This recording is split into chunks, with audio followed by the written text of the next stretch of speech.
I'm Sean with Seabreeze Pools. Just wanted to give you some hurricane tips for your pool. Some last minute tips to look at is the water level of your pool. The number one question we get is, should we lower the water level before a hurricane?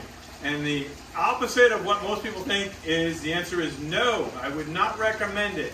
I'm not going to get into extensive reasons why, but I'm going to briefly tell you that you've got water weight in your pool. If you remove that water weight out of your pool and lower the levels, you are at risk for popping your pool, because the rainwater, you got hydrostatic pressures, you can literally float your pool out of the ground if you lower the water level. So number one, do not drain your pool before the hurricane.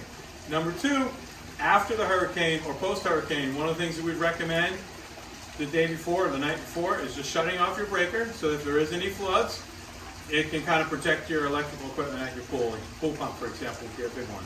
I will show you, though, how to drain your pool. That would be more of the after type thing. You don't necessarily need to get out there in the middle of the hurricane unless you really had a genuine flooding problem related to your pool.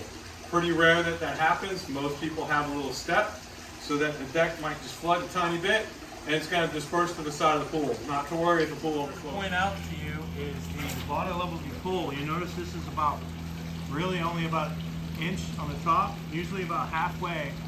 3-inch mark is a good indicator for the water level of your pool, so keep that in mind. What I'd like to do is talk to you about how to drain your pool.